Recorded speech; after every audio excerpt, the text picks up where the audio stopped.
What's going on, everybody? Pink Durag Cam. That's a bad intro. What's going on, everybody? Durag Cam here, and today we're looking at some more philosophical meanings in games. That's just what I'm liking right now, and I'm gonna share the experience with you as I ramble about things. So this video is by Gomi-san. Not sure how it's pronounced, but his video is about the philosophy of Persona 5 in general and the of meaning in suffering. So in this video, there's going to explain it in in-game details, and then we're going to see whichever one it is. But let's get into it.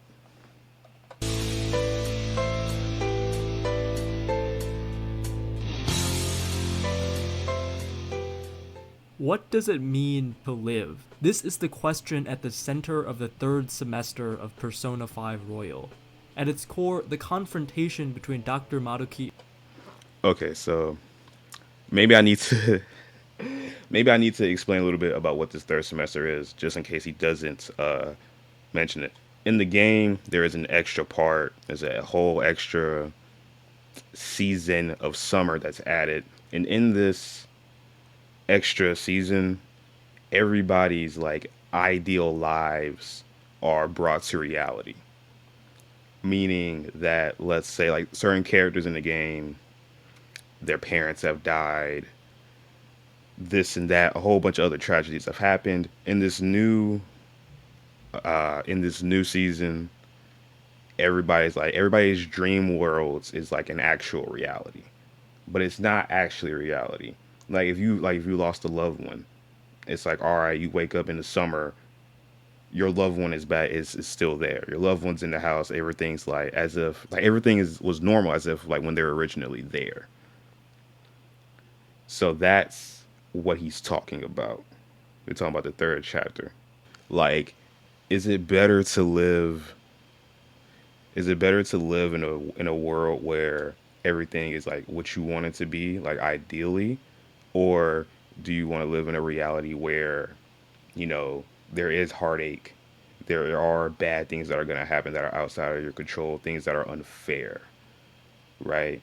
So it's more so like, do you want to be in this ideal world, or like in the real world, essentially? Like, let's see let's see how he delves more into it. Maruki's philosophy is basically a version of hedonistic utilitarianism, taken to its most extreme. While the term hedonism carries baggage in common language, philosophically, hedonism is the belief that maximizing pleasure and minimizing suffering are the principal drivers of human well-being. The philosophy of utilitarianism can be traced to the English philosopher Jeremy Bentham. In the opening to his book, An Introduction to the Principles of Morals and Legislation, he writes, quote, "Nature has placed mankind under the governance of two sovereign masters, pain and pleasure. It is for them alone to point out what we ought to do, as well as determine what we shall do." So, do you mold your life around having as much fun as possible while minimizing as much pain, or do you just take what comes, that's like with the highs and the lows? So are you going to accept like the ebb and flow of life, of how things go, or are you mainly just, I'm only focusing on what's going to make me happy? Maruki more or less subscribes to this understanding of the human condition. After all, his goal is to create a world in which no one suffers. When you consider Maruki's backstory, it's easy to understand why he might have come to such a conclusion. He saw his fiancée, Rumi, fall into a catatonic depression after her parents were murdered in a home invasion. His research was trashed and stolen for nefarious means by Shido. When he sees how both Rumi and Sumire are able to live largely normal lives after being previously unable to cope with the loss of their family, it's no wonder that he ends up concluding that it should be his goal to use cognitive science to reduce people's suffering. Maruki's plan of creating a world in which no one suffers is essentially utilitarian hedonism taken to its logical extreme. Bentham created an algorithm known as hedonic calculus to determine how much pleasure or pain an action is likely to cause. taking into account factors like the intensity of a pleasure, how long it will last, and how likely it is to occur. To him, an action is only morally justifiable if its, quote, tendency to augment the happiness of the community is greater than any which it has to diminish it. In this view, what Madoki is doing is basically the most moral action possible, because Madoki is maximizing to the greatest degree, to the greatest number of people, their happiness, and diminishing their suffering to practically none. But And that's something that sounds really good.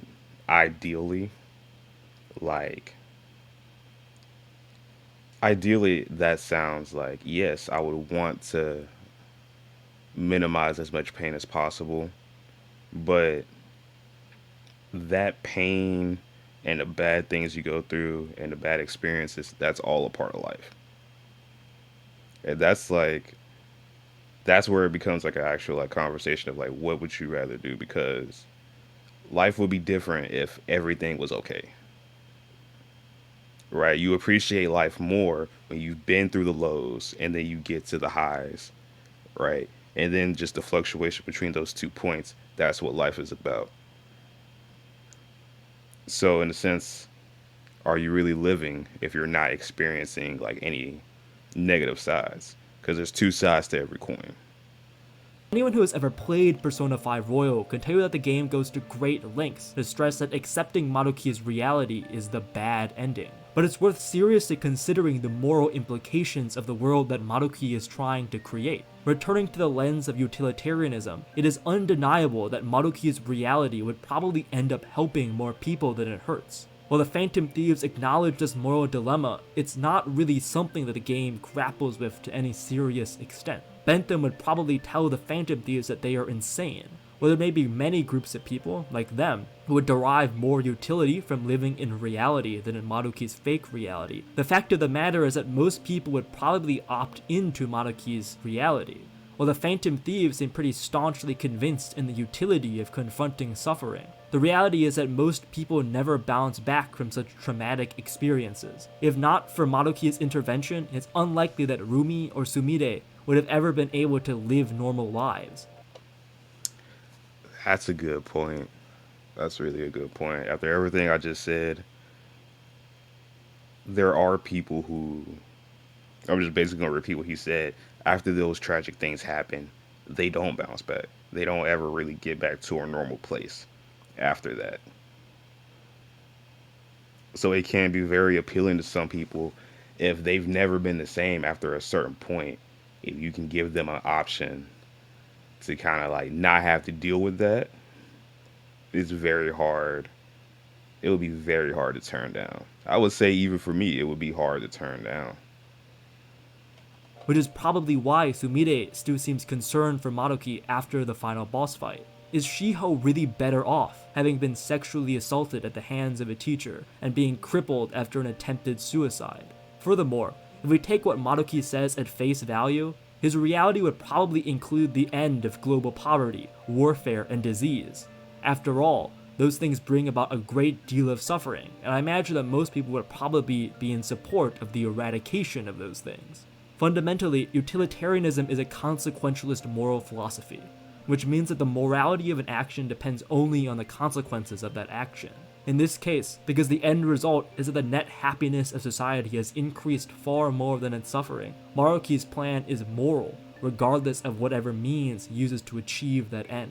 Not only would utilitarian philosophers argue that Maruki's plan is ethical, they would go as far to say that he has a moral obligation to carry it out. As John Stuart Mill, a contemporary of Jeremy Bentham, explains in his book Utilitarianism, a utilitarian conscience is actually a natural result of human existence. Writing in chapter 3, he says, quote, "The deeply rooted conception which every individual even now has of himself as a social being tends to make him feel at one with his natural wants. There should be harmony between his feelings and the aims of those of his fellow creatures." Maruki's actions seem to basically follow from this line of thinking. His plans were built out of a desire to prevent people from suffering in the same way he saw Rumi and Sumire. To Mill, it is a sign of moral progress when the happiness of others, even those of complete strangers, becomes a priority. If Maruki has the ability to reduce the suffering of others, he has a moral obligation to see that through.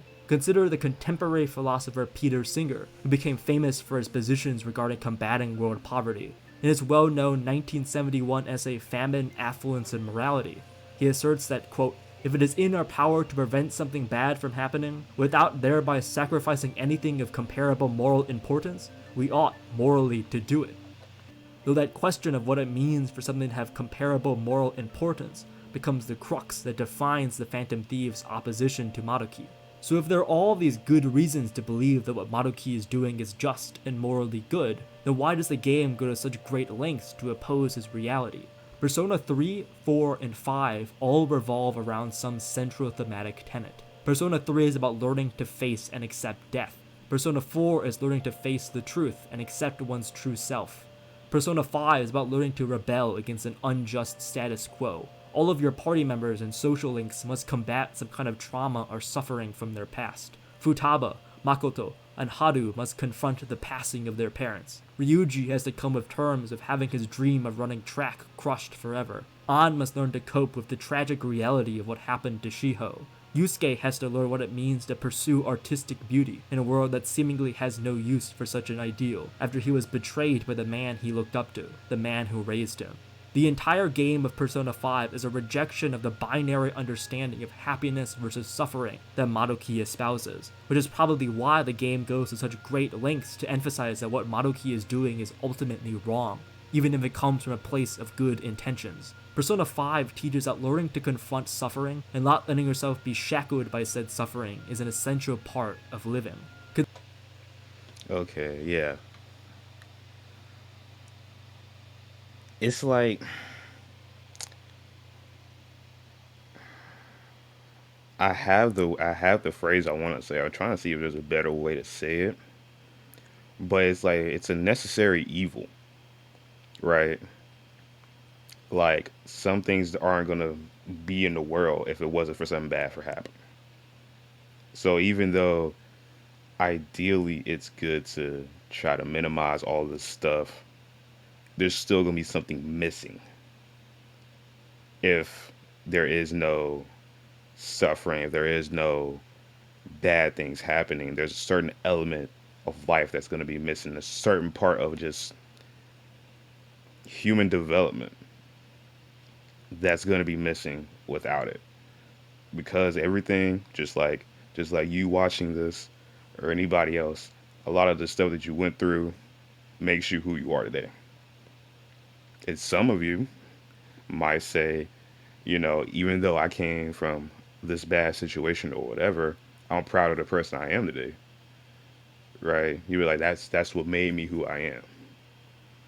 And so you build this utilitarian world, everything's good, there's like minimal suffering. You're gonna end up being a different person. You're not gonna have certain characteristics. You're not gonna. It's just something's gonna be missing. It's not really gonna be like, is it really living?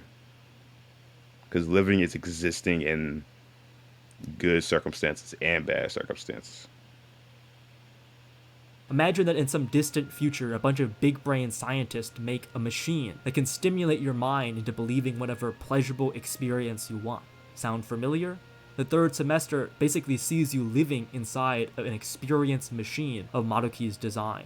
Nozick argues that since there is a reason, as the Phantom Thieves demonstrate, to not plug into such a machine, it then follows that hedonism as a worldview is false. After all, if receiving pleasure and avoiding pain were the only things that mattered, everyone would have no reason not to plug into such a machine.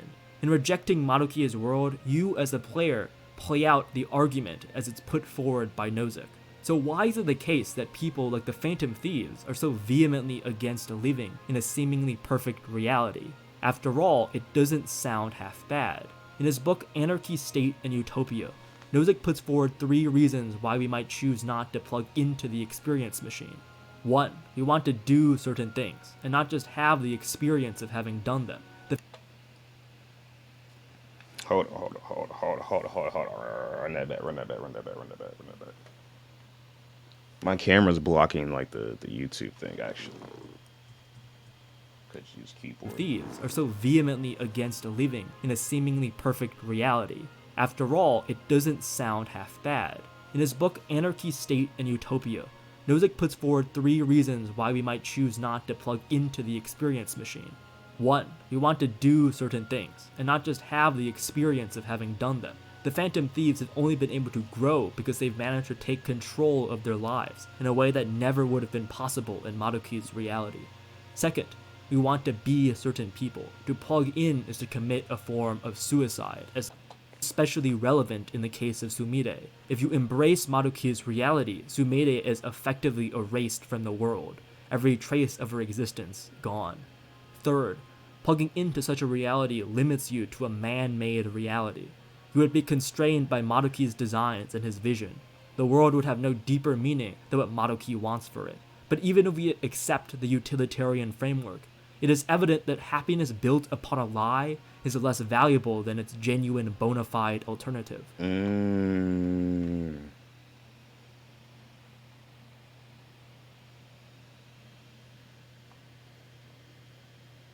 I thought I was gonna have something to say, but that really hit. If I can say this, I had what class? I had corporate finance.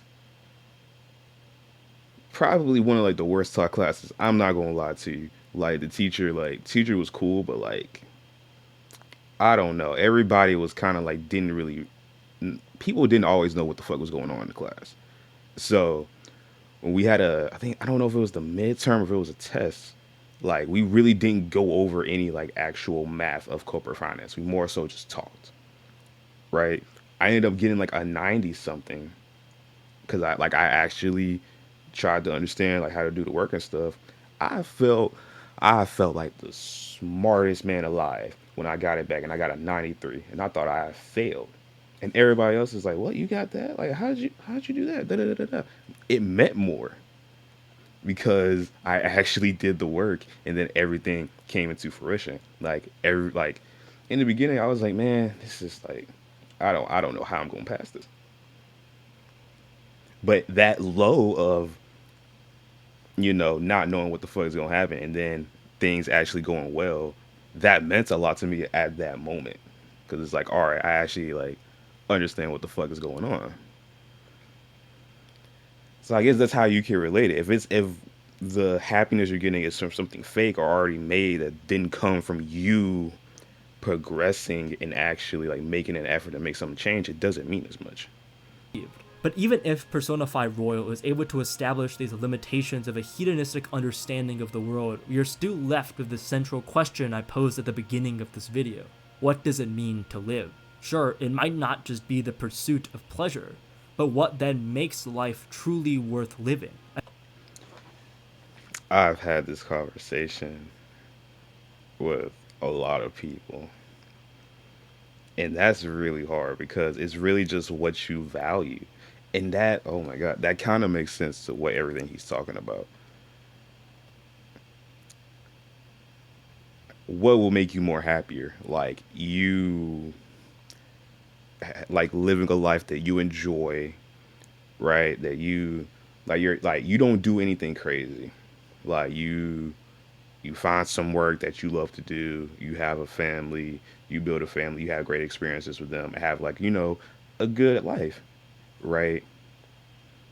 Like that will be ideal for a lot of people.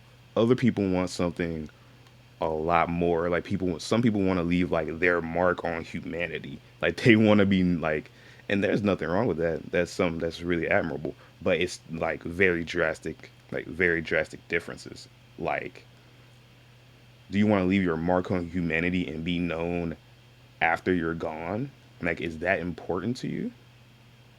Right? Because that's ultimately like what it is. People who are doing all these things, it could be partially because they want to be known after they're gone, right? And if you're on the other side and you are just living your life with your family, have a good family, raising your kids right and everything, you might not like no one's probably gonna remember you after like 2 or 3 generations of your family, unless you did something else.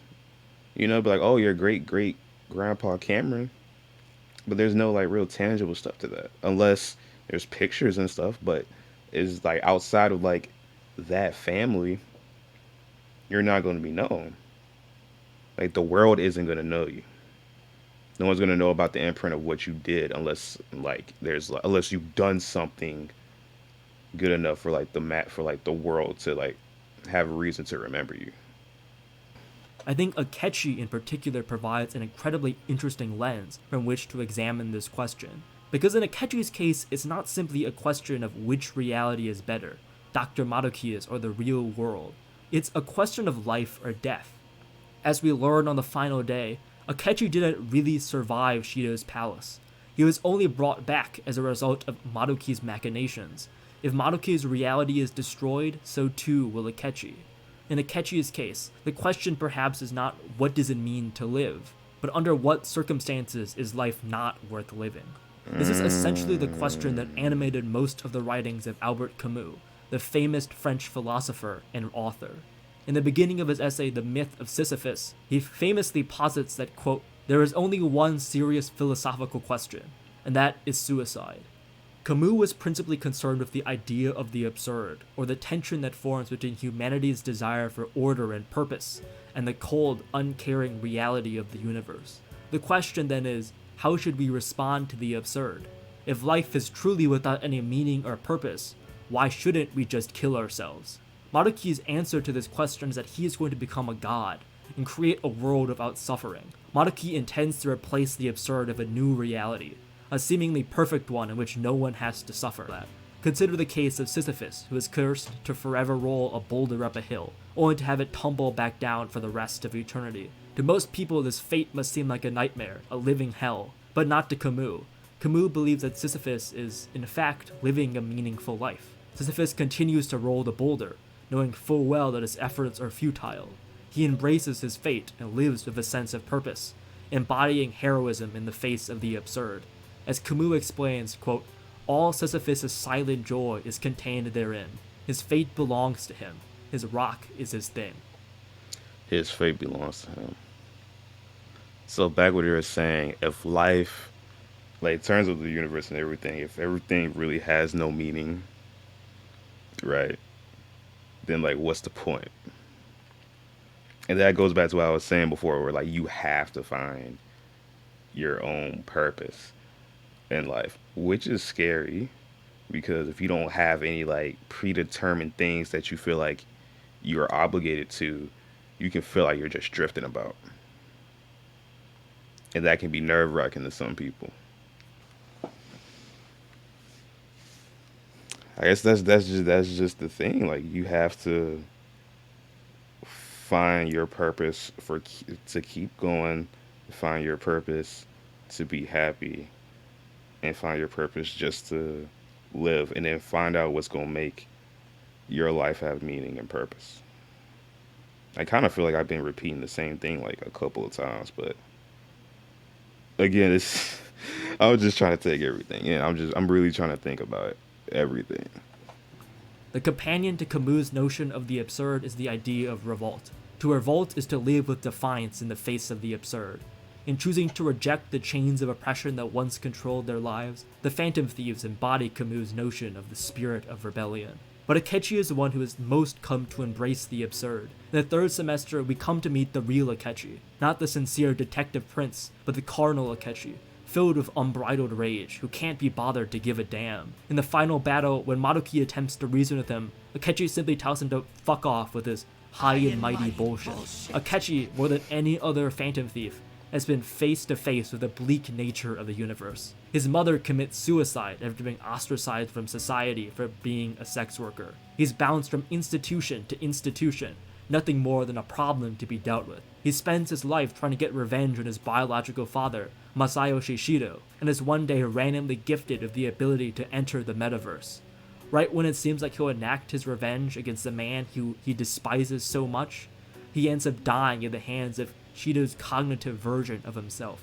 Akechi spends his entire life motivated by a desire to get revenge against Shido, but in his final moments, as he's about to be killed by his own self, he realizes the absurdity of this entire situation. Akechi's life is a true embodiment of the absurd. I think that Akechi's philosophy can perhaps best be summed up in this quote from the myth of Sisyphus. I draw from the absurd three consequences, which are my revolt, my freedom, and my passion. By the mere activity of my consciousness, I transform into a rule of life what was an invitation to death, and I refuse suicide. Whereas Camus refuses suicide and desires to live a life of revolt against the absurd, Akechi chooses to die for much the same reasons. Akechi spends his entire life consumed by his desire to get revenge against Shido, only for this same desire to eventually lead to his death. In the third semester, Akechi is finally able to live a truly authentic life, one that isn't dictated by the whims of others, but one that is lived for himself. Consider the moment when Akechi finally awakens to his true third persona. It is after Akechi confronts Joker about his life, and their mutual acceptance to fight Maruki, even if it means he will die. It is no coincidence that his persona's ultimate skill is Rebellion Blade. This is Akechi's ultimate act of rebellion, to choose death rather than to live under Maruki. Akechi joins Joker not out of some grand moral objection to what Maruki is doing, but out of an unbreakable desire to continue living life on his own terms. Akechi sees Joker as someone who shares this vision, which is why he's so disgusted if you end up accepting Maruki's proposal. To live a life under the thumb of another man, never able to make one's own decisions, or able to confront any deeper meaning of reality. Perhaps that is a fate worse than death. Or as Akechi puts it, what is life worth in a reality that was cooked up just to satisfy someone else? Royal is able to tie the ideas of rebellion into a commentary of what it means to live a meaningful life. Rebellion is not just a means by which to get back at an unjust society. It is an understanding of how we can live an authentic life in the face of seemingly arbitrary pain and suffering. Life is not just about this binary view of suffering is bad and pleasure is good. Life is about taking ownership of your decisions and living life in a way that you find to be meaningful. In the words of Toranosuke Yoshida, to betray my ideals would be to betray myself and everyone who believes in me.